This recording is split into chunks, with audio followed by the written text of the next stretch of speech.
भाई पर्यावरण अध्ययन से संबंधित अपन टॉपिक कर रहे हैं, क्रमानुसार कर रहे हैं। पॉलिटिकल अपनी चल रही है, उसमें पंचायत अपन ने कर ली, विधानसभा कर लिया। अब देखो, अब अपने सिलेबस में टॉपिक है संसद। तो जैसा कि मैंने विधानसभा पढ़ते समय बताया था कि अगर संसद टॉपिक रहता है तो अपन इसमें संसद के कितने भाग होते हैं? 3। तो तीनों के बारे में अपन को अध्ययन करना पड़ेगा। अब देखो भाई, संसद को शुरू से पढ़ेंगे, सभी टॉपिक कवर करेंगे। आप पेन और कॉपी उठा लीजिए। चलो करते हैं, शुरू करते हैं।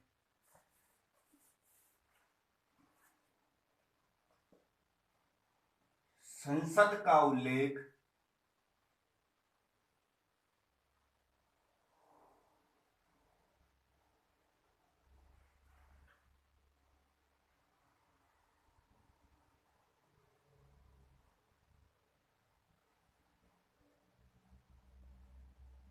अनुच्छेद 79 में है। भाई संसद का उल्लेख भारतीय संविधान के अनुच्छेद कितने में है? 79 में। अपन संसद पढ़ रहे हैं, संसद का उल्लेख भारतीय संविधान के अनुच्छेद नंबर 79 में है, अनुच्छेद नंबर 79 में है। अब देखो भाई, भारत का जो संसद है, अगर पूछ लिया जाए कि भाई भारत का संसद कहां से लिया गया है, तो भारत का संसद ब्रिटिश संविधान से लिया गया है। कहां से? ब्रिटिश संविधान से लिया गया है। भाई पूछ लिया जाए भारत का संसद कहां से लिया गया, तो भारत का संसद ब्रिटिश संविधान से लिया गया है। कहां से? ब्रिटिश संविधान से। अब देखो, संसद अपन पढ़ रहे हैं, जब संसद पढ़ते समय अपन को, मैंने आपको बताया था, 3 टॉपिक पढ़ने पड़ते हैं। संसद में 3 बिंदु आते हैं। संसद में क्या आता है? 3 बिंदु आते हैं। 3 कौन कौन से आते हैं? पहला आता है अपना लोकसभा। लोकसभा, राज्यसभा और फिर राष्ट्रपति। भाई लोकसभा, राज्यसभा और राष्ट्रपति। अगर लोकसभा की बात करें अपन, राज्यसभा की बात करें और राष्ट्रपति की बात करें, तो लोकसभा अनुच्छेद 81 में लोकसभा का वर्णन मिलता है। अनुच्छेद 81 में लोकसभा के बारे में, अनुच्छेद 81 में। राज्यसभा के बारे में अनुच्छेद 80 में। भाई लोकसभा में अनुच्छेद 81 में वर्णन मिलता है, राज्यसभा का अनुच्छेद 80 में मिलता है। यहां तक समझ में आया आपको? भाई संसद जब अपन पढ़ते हैं तो संसद में 3 भाग होते हैं। 3 भाग कौन कौन से होते हैं? लोकसभा, राज्यसभा, राष्ट्रपति। लोकसभा का वर्णन अनुच्छेद 81 में है और राज्यसभा का अनुच्छेद 80 में है। साथियों, यहां तक समझ में आया? भाई यहां तक आपको समझ में आया? अब देखो, संसद के अपन ने बात की, संसद का उल्लेख भारतीय संविधान के अनुच्छेद 79 में है और भारत का संसद ब्रिटिश संविधान से लिया गया है। अब देखो लोकसभा के बारे में बात करते हैं।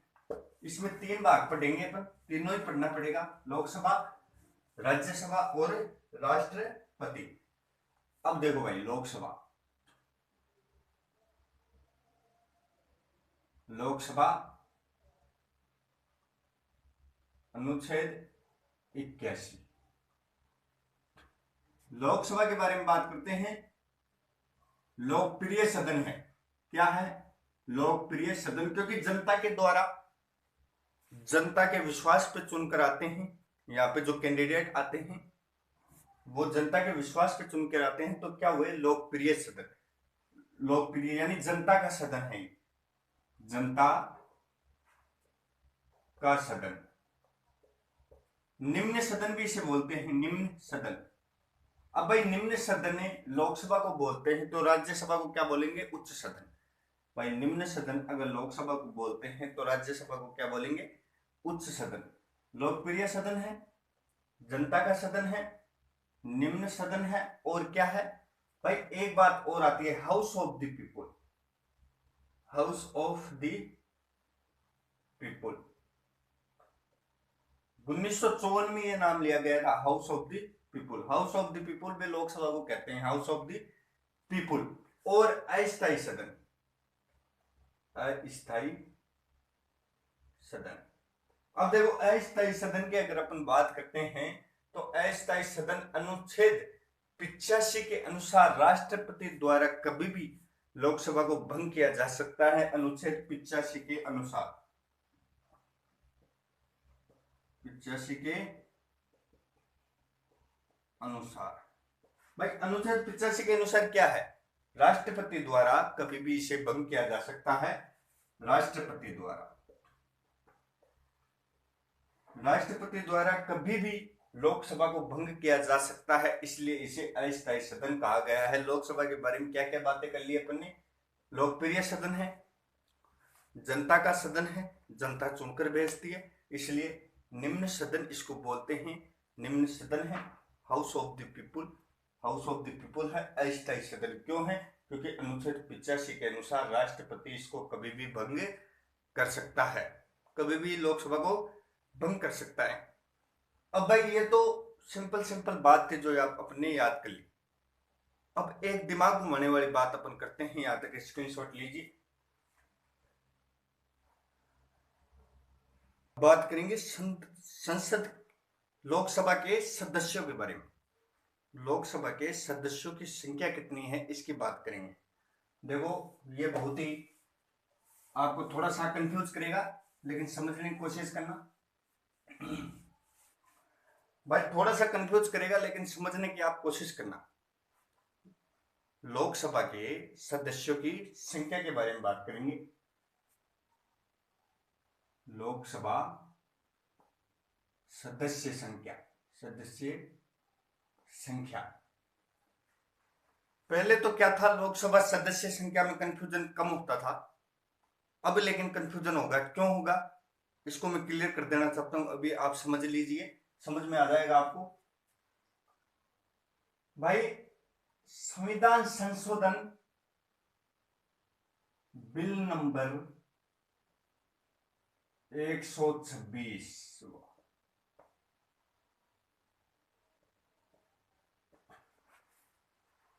भाई संविधान में संशोधन हुआ अभी। उस संविधान संशोधन में बिल नंबर 126 नाम और क्रम नंबर 104। संविधान संशोधन बिल नंबर 126 और क्रम नंबर 104 क्या कहता है, इस बात को मैं क्लियर कर देता हूं, आप समझने की कोशिश करना। भाई लोकसभा में अधिकतम संख्या 552। भाई लोकसभा में अधिकतम संख्या कितनी?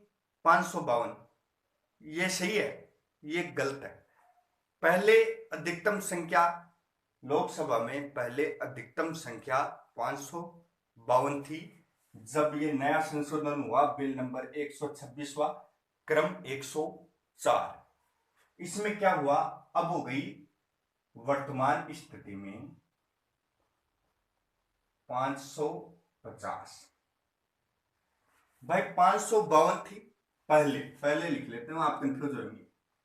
लोकसभा में अधिकतम संख्या कितनी होती थी? 552, लेकिन इस संविधान संशोधन क्रम में वर्तमान में 550 हो गई। अब देखो भाई लोकसभा में वर्तमान संख्या, उसमें भी पहले होती थी 545, अब हो गई 543।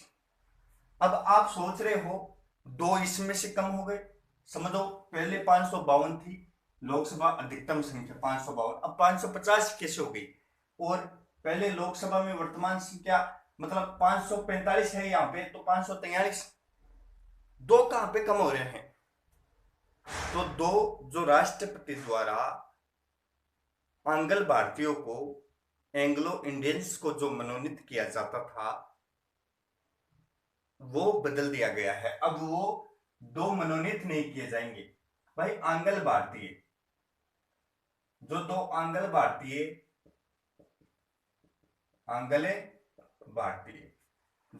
आंग्ल भारतीय राष्ट्रपति द्वारा मनोनीत किए जाते थे, वो अब मनोनीत नहीं किए जाएंगे। राष्ट्रपति द्वारा अब नहीं वो चुने जाएंगे, इसलिए पहले 552 आती थी, अब 550 आएगी। वर्तमान संख्या 545, अब 543। यहां तक समझ में आया?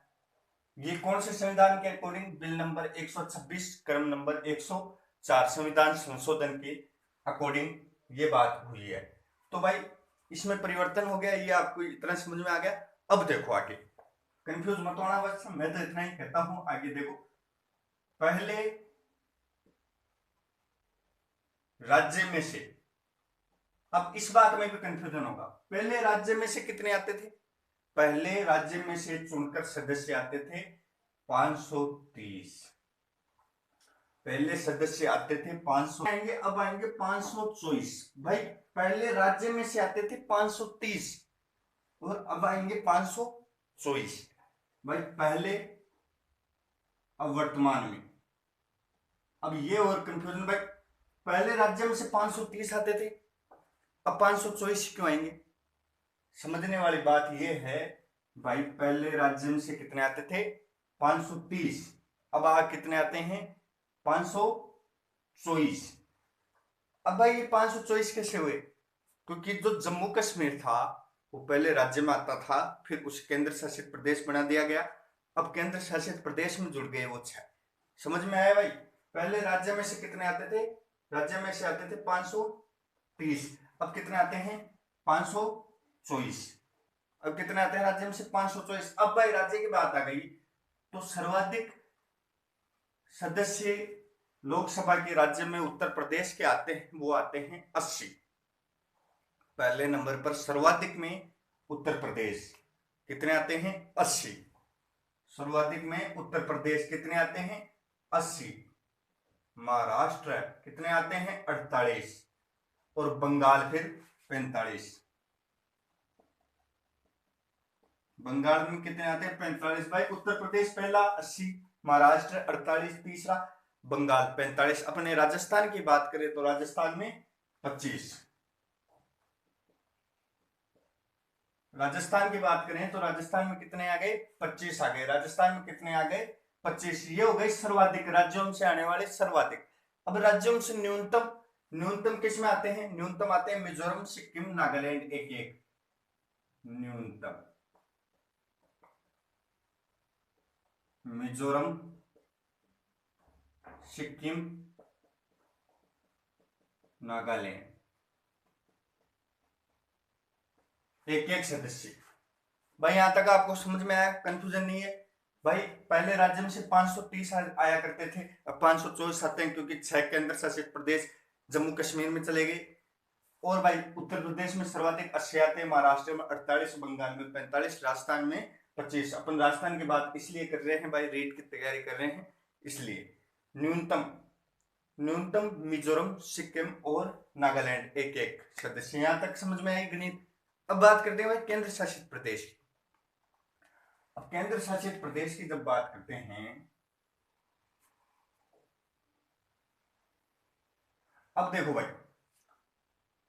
ये तो राज्य में से आते थे, राज्यों में से आते थे चुनकर। अब केंद्र शासित प्रदेश की बात करते हैं। केंद्र शासित प्रदेशों में पहले आते थे केंद्र शासित प्रदेश, पहले कितने आते थे? 13। पहले कितना आते थे केंद्र शासित प्रदेशों में से? 13। अब कितने आएंगे? आपको जैसे पता है जम्मू कश्मीर केंद्र शासित कर दिया, तो अब कितने आएंगे? अब आएंगे भाई 19। अब कितने आएंगे? 19 आएंगे। अब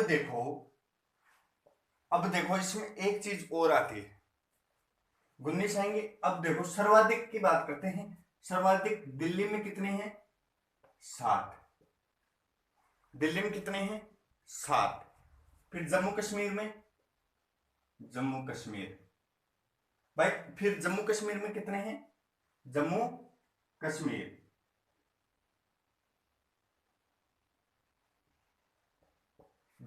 में कितने हैं? जम्मू कश्मीर में हैं 6 नहीं 5। जम्मू कश्मीर में 5 हैं। अब आप कहोगे 5 कैसे? आप तो जम्मू कश्मीर में इतने बोल रहे हो, 6, यहां से 24 कम हुए। तो भाई जम्मू कश्मीर में से एक लद्दाख अलग कर दिया गया, तो लद्दाख का कितना हो गया? 1 हो गई। लद्दाख की कितनी? 1। एक कितने का हो गया, लद्दाख एक। भाई अब देखो केंद्र शासित प्रदेश पहले कितने थे, 7, फिर उसमें जम्मू कश्मीर जोड़ा, कितने हुए, 8, फिर उसमें एक लद्दाख अलग कर दिया, कितने हुए, 9, 9 गए। अब देखो आप भाई 9 गए, अब देखो जो दादर व नागर हवेली, नागर हवेली और दमन दीव, दमन दीव 1+1 = 2। भाई दादर व नागर हवेली और दमन दीव को एक कर दिया गया, एक कर दिया गया तो 2 किस में से आ गए, इन दोनों में से आ गए, दादर व नागर हवेली एवं दमन दीव। अब समझो आप भाई पहले केंद्र शासित प्रदेश थे 7, फिर जम्मू कश्मीर जोड़ा, कितने हुए, 8, फिर एक उसमें से लद्दाख, फिर लद्दाख उसमें से अलग किया, कितने हो गए, 9, और फिर 2 जो ये थे दादर एवं नागर हवेली दमन दीव, इन दोनों को एक कर दिया, कितने हो गए, 8 केंद्र शासित प्रदेश। और जो इनमें से आती है वो कितने हो गए सदस्य, 2 हो गए। दिल्ली में सदस्य कितने हो गए, 7, जम्मू कश्मीर के कितने आते हैं, 5 आते हैं, एक लद्दाख में से आता है 6, और भाई दादर एवं नागर हवेली को एक कर दिया तो 2 इसमें से आते हैं। बाकियों में से बच्चे में से, बाकियों में से कितने आएंगे, बाकियों में से एक एक आएंगे भाई, एक एक एक एक। भाई लद्दाख को मिलाकर बाकियों में से कितने आएंगे, एक एक एक एक आएंगे।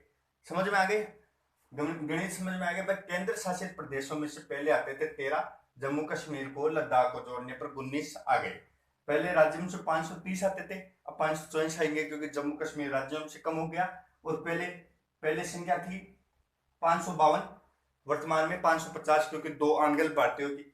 अब देखो भाई वर्तमान में लोकसभा में संख्या कितनी है, तो वर्तमान लोकसभा की संख्या कितनी है, 543।